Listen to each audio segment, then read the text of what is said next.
So today we're going to learn a new reaction called DielsAlder, and we'll probably spend 2 periods talking about it. There are a lot of little intricacies to it. So we've been mentioning, we talked really about the dienes, some of the things that you can do with dienes. Probably the most important thing you can do with dienes is you can make them work in pericyclic reactions. So pericyclic reactions are kind of a new type of reaction to you. So far, we've been only talking about something called polar reactions that involve a nucleophile that's charged or uncharged and electrophion. Usually what we're seeing is a motion like intermediates and stuff like that. We've seen some concerted reaction mechanisms, but nothing like what we're going to see today.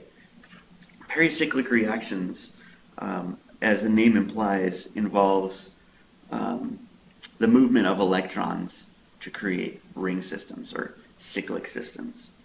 There are 3 types of pericyclic reactions. We'll be focusing mostly on cycloadditions, but we'll go through and so you know what all the types are. The first type of pericyclic reaction is known as a category known as cycloaddition reactions. And in a cycloaddition reaction, 2 parts that are acyclic react in a pericyclic reaction to form a new ring. So the key word here is addition. It's a cycloaddition. Why do you think it's in it? Why are we using that word addition? Well, probably because we're adding 2 things together, right? We're not substituting and we're not eliminating, but we're doing an addition. So 2 things becoming 1. And that's what we'll be focusing on. The DielsAlder reaction is a cycloaddition. 2 other types of pericyclic reactions are worth noting. One type is they're called electrocyclic reactions.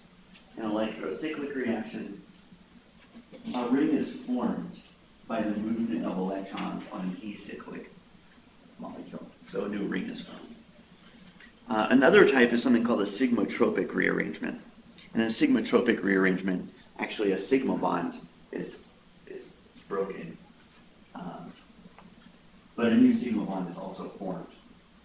You might look at this, well, how can you tell that that reaction's happened? Right? It looks like it's just, we flipped the molecule upside down almost. And if you're just looking at that particular example, without any other information, it actually is just like that. However, there are cases you can imagine where a molecule would spontaneously do things like this, and you could tell that something had happened, you just couldn't really figure out why or what. And it took a long time for people in DielsAlder to figure this stuff out. And if you label this thing correctly, you can actually observe it happening. So this is called a sigmatropic rearrangement. So these are all examples of pericyclic reactions. And the key idea with all of them is you'll notice that the electrons are sort of moving around in a cyclic pattern, right? They're moving around in a ring. And that's why they're called pericyclic. There are 4 general features of pericyclic reactions. The first and most important is that the reaction mechanism is fully concerted, so there are no intermediates. You can probably imagine why that's important, but we'll see specific examples of that today, why that's the most important part of this.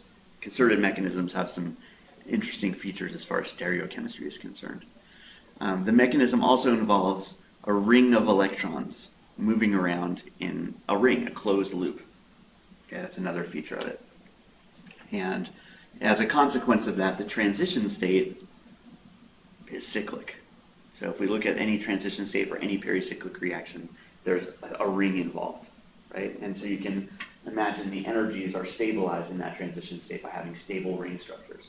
6-member rings, 5-member rings are the most stable, and so on. And it takes some talent sometimes to be able to draw accurately the transition states of those things. And now this was in the textbook, but it's not really true. So we can believe in it, sort of. It's true for some. It used to be true until people did some experiments in the 80s that proved it wasn't. But it says that the polarity of the solvent, and they use the word generally, has no effect on the reaction rate. Okay. For a lot of reactions, that might be true. But that's not something I would ever really say. Actually, it turns out water accelerates DielsAlder reactions much more than a non-polar solvent. So polar solvents can catalyze it. that's not something we really need to focus on, though. So really, I would just sort of take that with a real grain of salt. It's not true. I can point you to papers that say it's not true.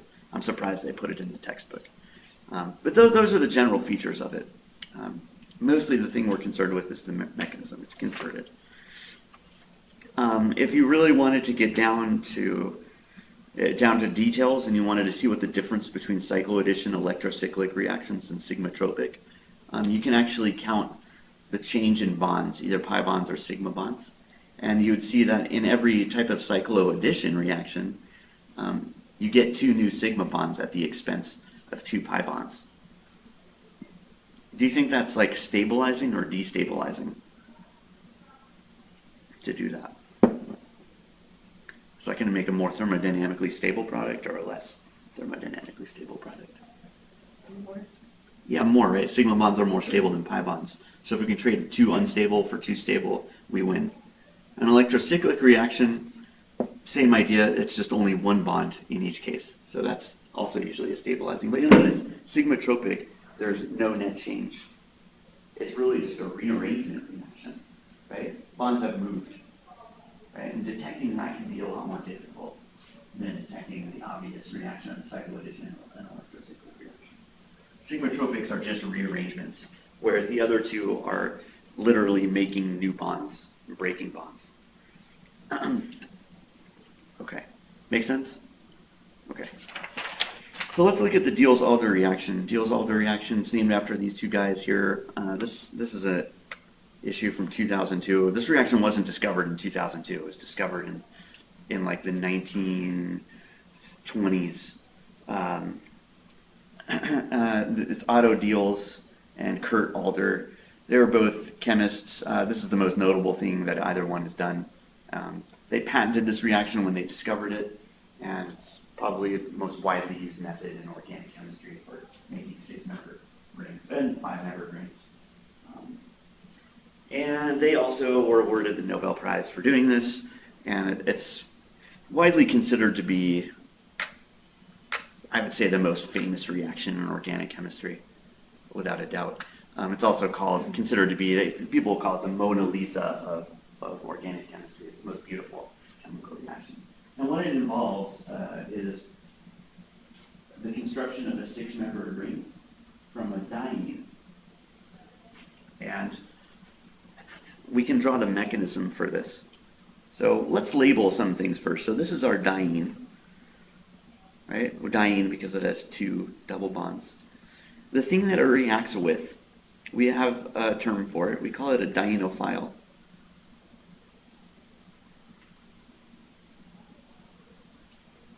And those are 2 very simple components, and you can make something significantly more complex from them. So this is why it's a very useful reaction. I'm not sure what happened to the graphics here, but they got scaled out of whack. We call the reaction also, other than a DielsAlder, formally it's called in brackets here, they put a 4 plus a 2. We call it a 4 plus 2 cycloadditions. Other known cycloadditions include a 3 plus 2 cycloaddition. I published a paper where I developed a 3 plus 2 cycloaddition. What size ring do you think a 3 plus 2 cycloaddition makes? A 5-member ring. 5-member ring. And that's what this 4 plus 2 means. And it can refer, it depends on how it's written, but usually it refers to the atoms that are being put together to form something new. There's another terminology that refers to the electrons that are being used, but we'll consider it as the atoms. And so you see in red here, these are the new bonds that are formed between the dots that I'm drawing here. These are our new sigma bonds. And you'll also notice that a new pi bond was formed right over here.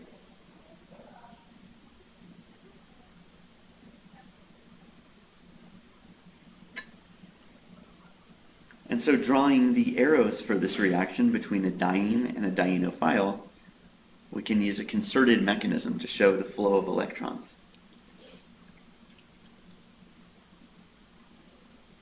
And what it involves is on the diene, the pi bond from the diene breaking and forming a new covalent bond over here. and then the pi bond on the dienophile breaking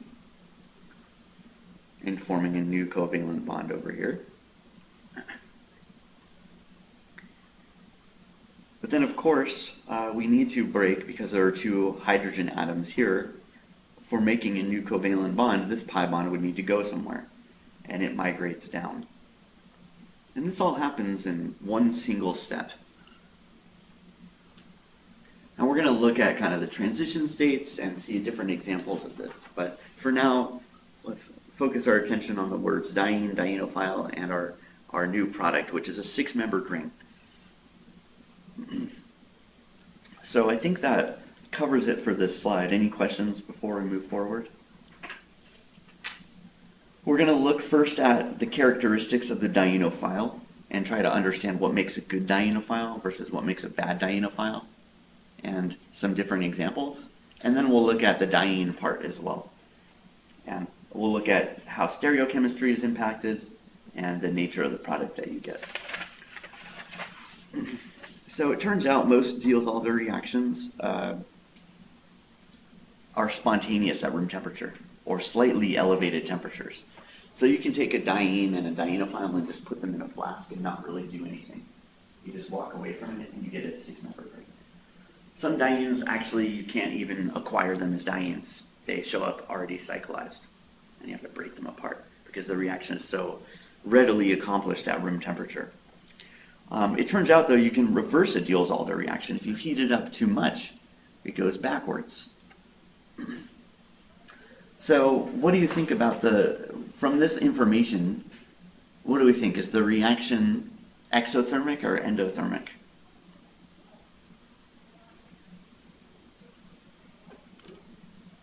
The forward reaction. Yeah, it would have to be exothermic, right? If we can drive it backwards by adding heat, that means heat's a product. So in this case, it's definitely exothermic. And the reverse, the reason we're exchanging, right, 2 bi-bonds and we're getting 2 sigma bonds in return. Now, let's think about that's the enthalpy, right? We've talked about that. Let's think about the entropy. The entropy, the disorder. Is this thing going to cost entropy, or is it giving us entropy?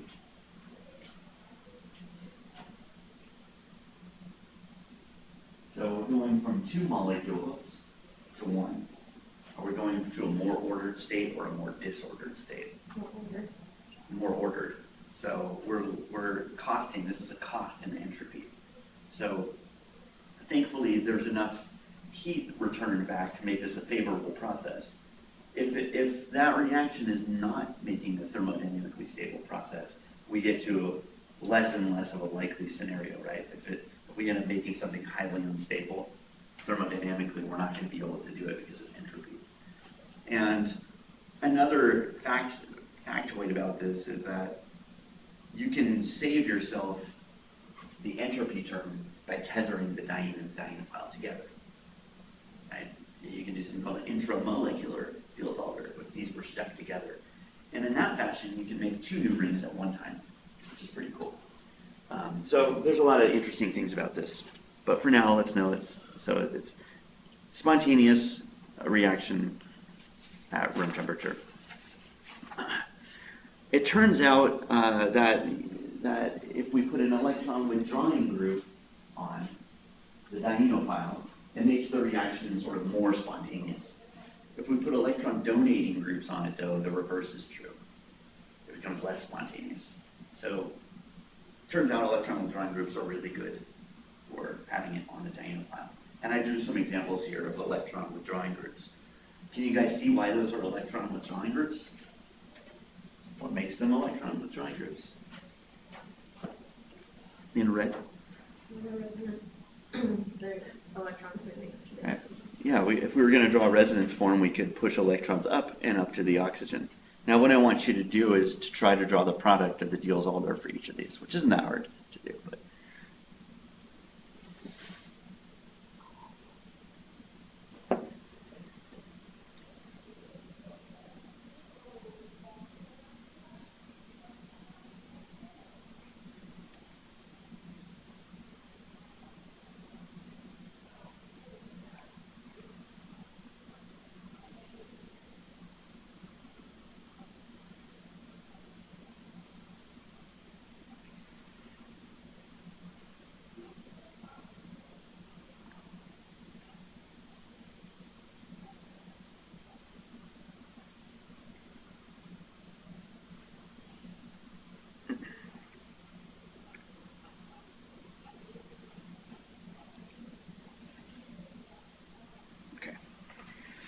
So those are the products. Now, I've left off some kind of important information about this. Would you say that these products that we have, are they chiral or are they achiral?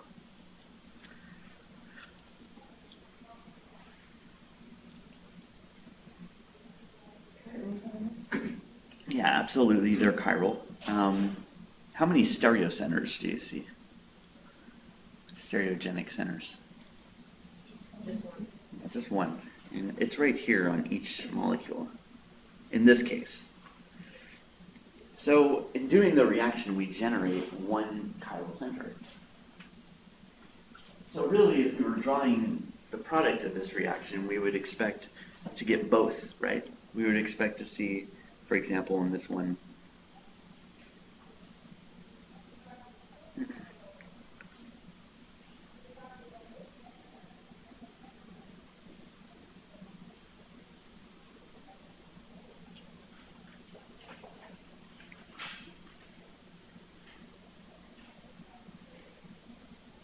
and this one. And what's the relationship between those two? Yeah, these are enantiomers of each other. So often what people will do is they'll write just the first one, and they'll say, like in their answer, enantiomer, right? And you get a racemic mixture. Would you expect to get anything other than a racemic mixture from this? No, not in the presence of anything, unless there's an racemic chiral, right?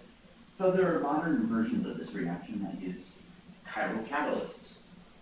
Catalysts that are chiral that catalyze the DielsAlder reaction by modifying the transition state, getting involved in it, and generating one enantiomer selectively over the other.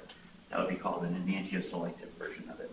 But for now, most of the time, for this class, we'll be looking at examples like this in the absence of chiral catalysts. Now, you can imagine the situation would get a little more complicated if our dienophile had, say, 2 different electron withdrawing groups on it. Imagine a reaction where we had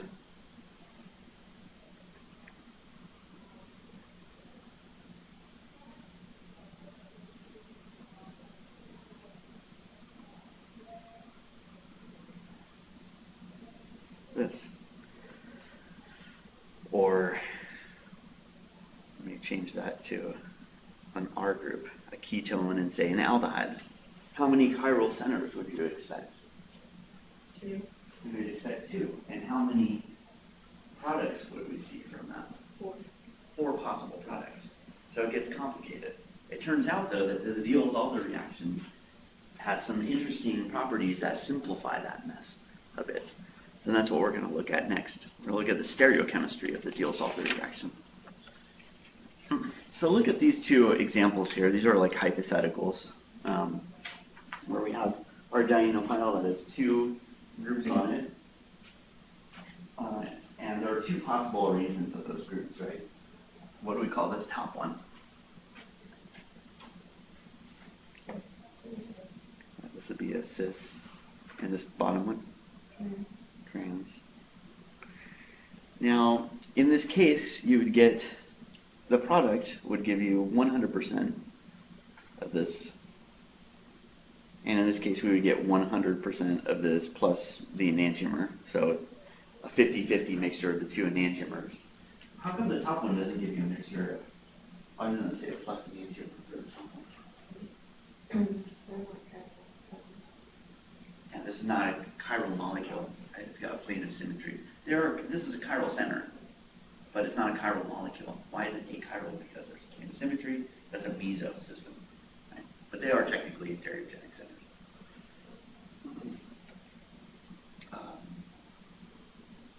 Okay, so in this top one, we get 100% of this meso compound. The bottom one, we get a 50-50 mixture of enantiomers. So how do we refer to this whole thing again? This is something we learned kind of a long time ago. What's going on here? What are these trying to demonstrate?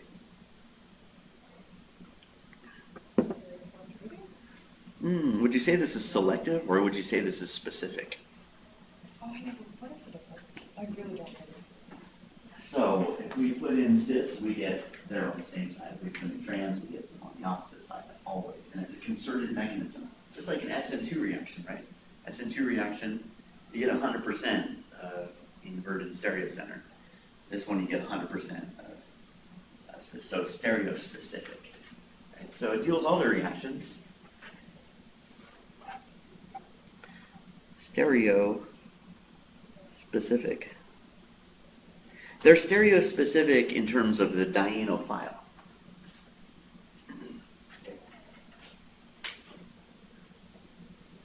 So if you put in a cis dienophile, you're going to get a cis product, right? They're on the same side. We call it syn, actually. On the other one, we'll call it anti. Let me write that down. So the relationship between these two groups, we call that syn. Same face. The relationship between these two groups is called anti.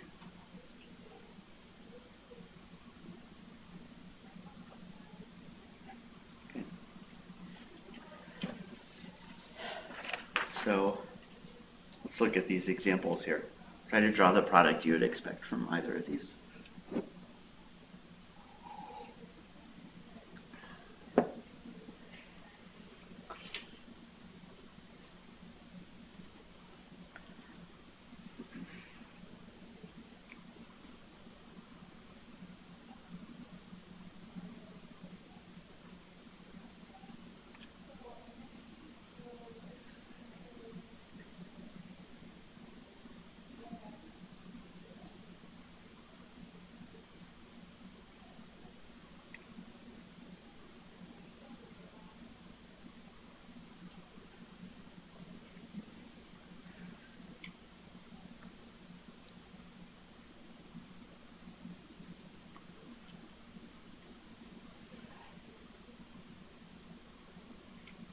So now the bottom one isn't an example of something cis or trans, is it? No, because these are sp hybridized, so there's no stereochemistry in it. The trick here is that we're using a triple bond. Triple bonds can also act as dienophiles, it turns out. So if we were pushing the electrons here, we could show one of the pi bonds breaking, this pi bond moving, and this one making a new bond. And what we would get is a 6-membered ring.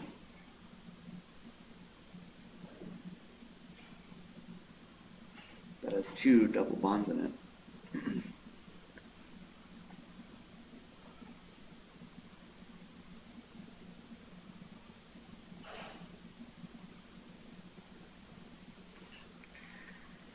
Which is nice, because you have a lot of functional groups now and you can play with, right? You can do ozanolysis on this and cut these apart and use some chemistry over here. You can use this as a new diamond, actually. Dienophile. And so this can give you a lot of different options. This is a duplicate. Try a few more complicated examples.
So on this top example, there's a lot of stuff going on. Right? There's a lot of different functional groups. The first step is obviously trying to find which one is the diene and which one is the dienophile, which should be easy because you're looking for, on the diene side, you're looking for the one that has two double bonds in it, right, separated by a sigma bond. But it can be a little bit disorienting because sometimes like this could also potentially act. If you think about it, and we're not talking about hetero-DielsAlder reactions, but really this could also act as a diene because it has two double bonds in it. So for someone like me who knows that reaction, it's a little bit disorienting. Hopefully it didn't disorient you though. And what I like to do first is number, if I'm assuming this is the diene, I'm going to number 1, 2, 3, 4. And then I try to find the 5 and the 6 part over on my dienophile. And then I start by drawing a 6-membered ring, because you know you're going to form a 6-membered ring. And then you want to put a double bond between the 2 and the 3. And then you have a template for what you're drawing. And then just attach all the substituents. Now the trick is figuring out the stereochemistry, right? Knowing what the right stereochemistry is. So I drew two molecules here. I drew one where we have the ketone going up and one where I have the ketone going down. Are those both right?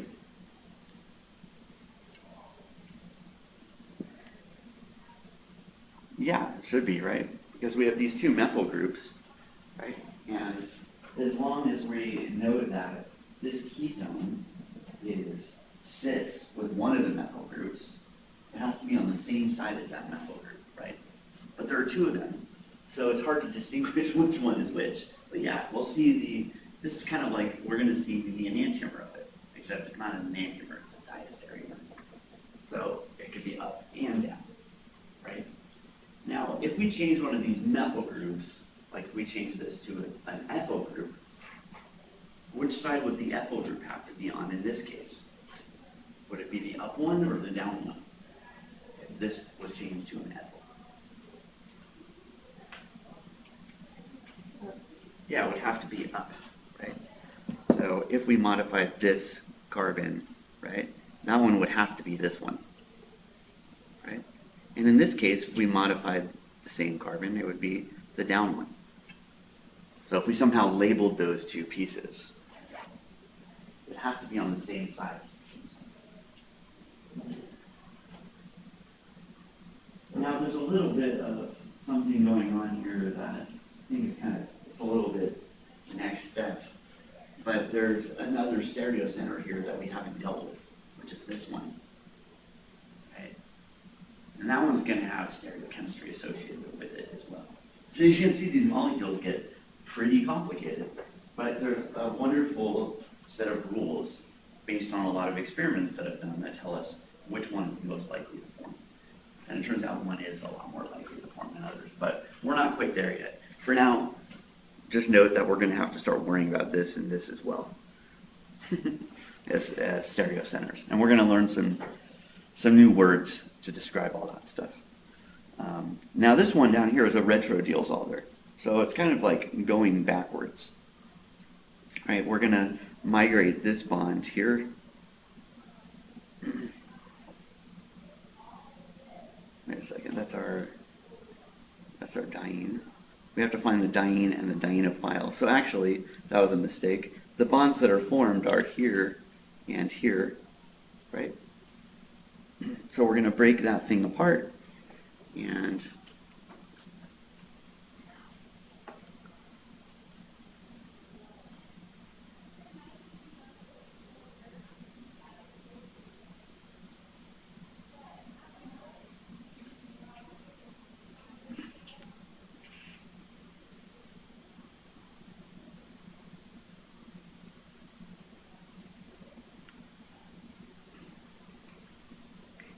what goes over here? A triple bond. Triple bond. Exactly.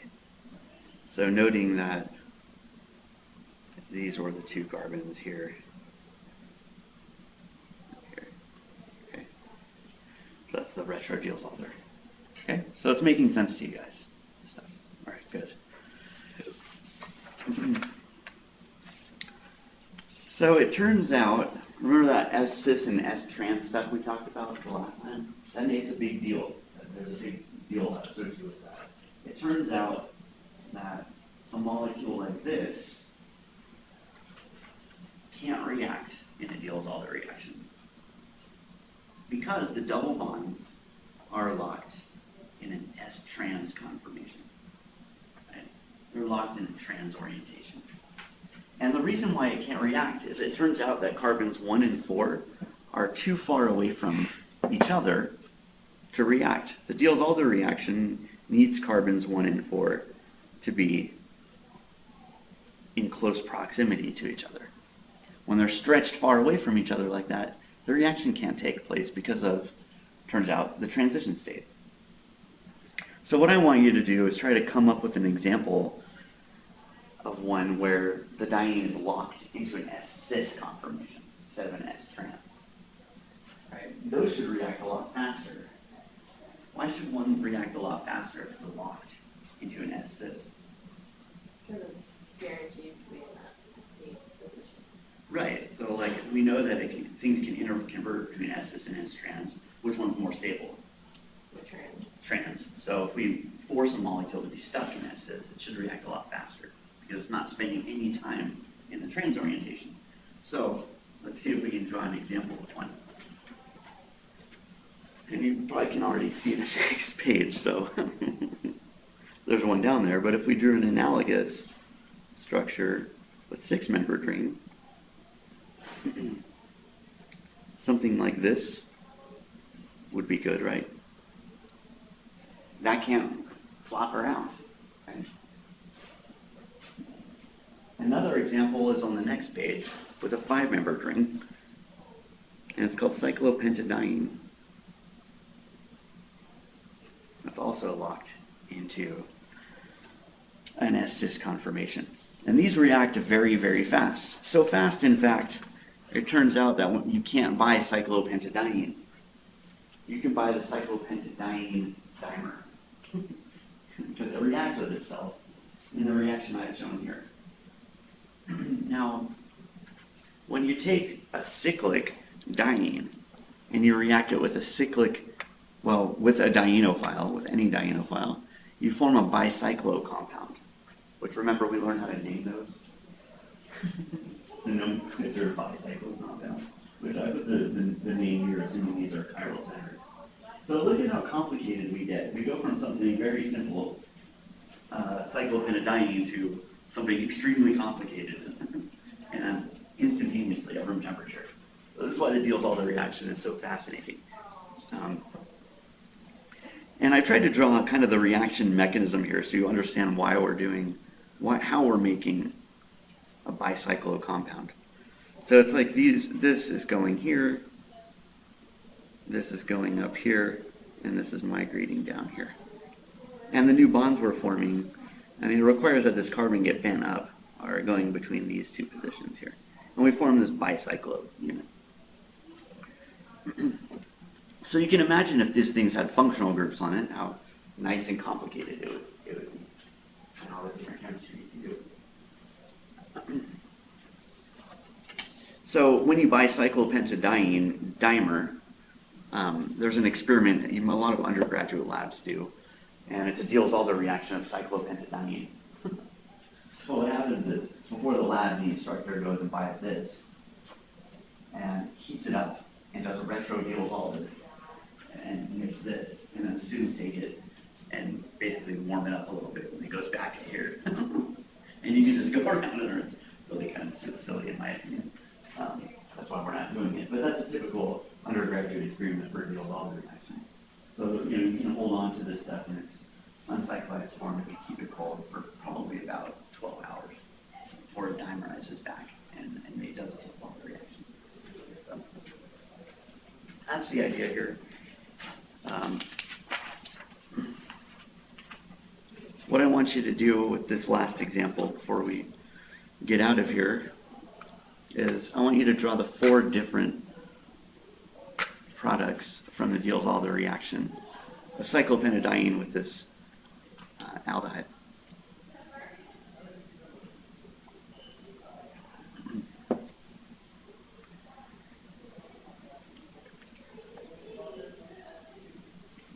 wants you to figure out which ones are possible and which ones are impossible.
So we can make 4 different bicycloadducts.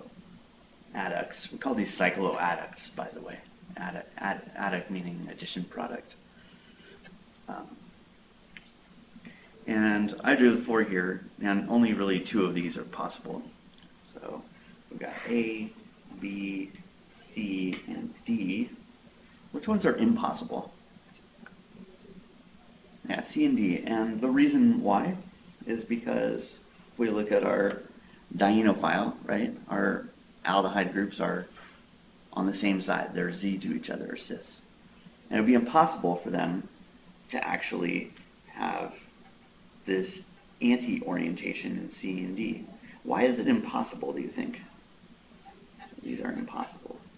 Why is that impossible that these are on opposite sides? Other than the fact that I told you that this reaction is stereo-specific.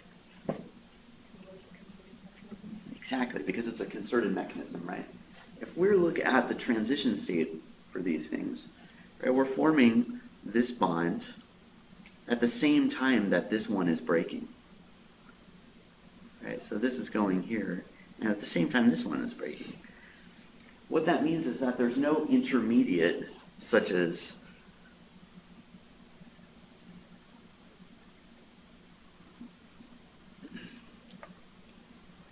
this.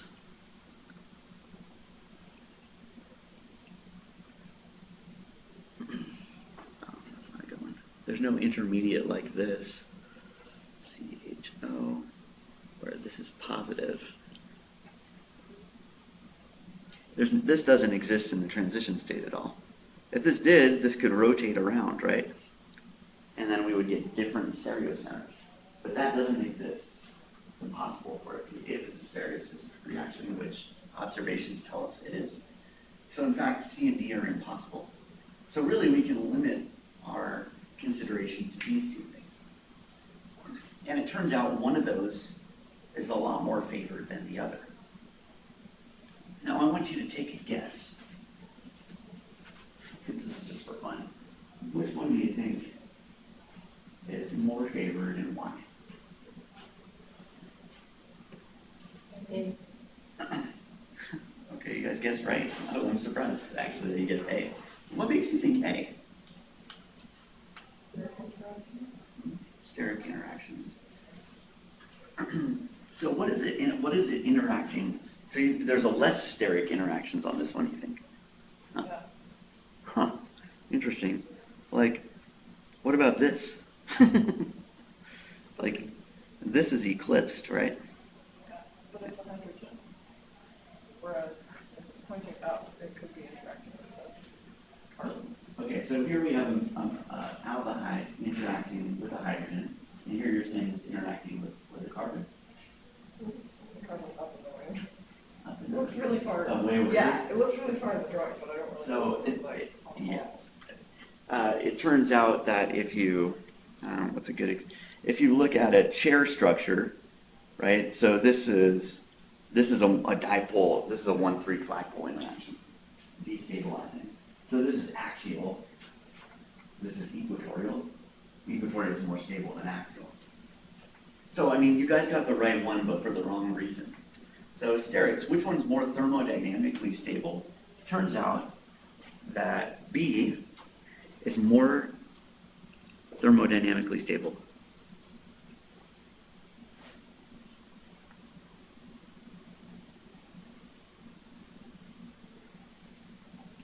Lower in energy because of sterics. But A is the one that's formed. So what's controlling that? It's not thermodynamics. It's the other thing. Kinetics. For some reason, this one's forming faster. And that's what we're going to talk about next time is why. Now we have a special name for these two forms. Okay? One form is called endo and one form is called exo. Which one do you think is called endo? A or B?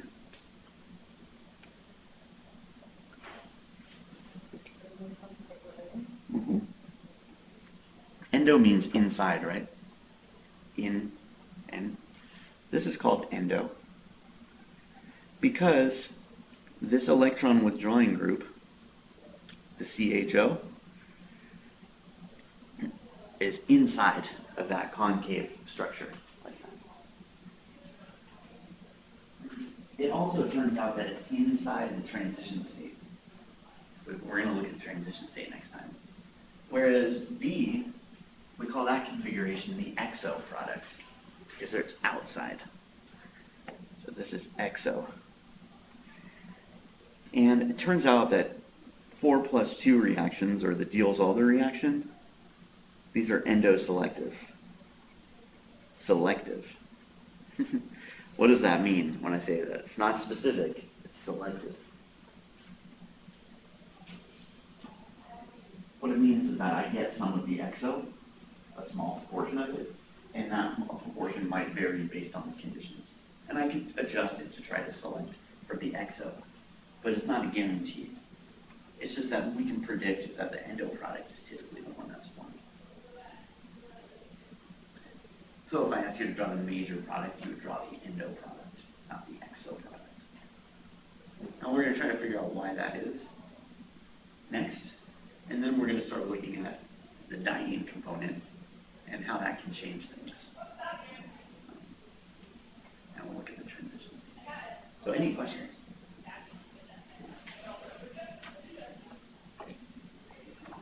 What do you think about this reaction? Cool, not so cool? Kind of a beast, right? But it makes really interesting molecules. So. Yeah. Okay, so I'll see you guys next time.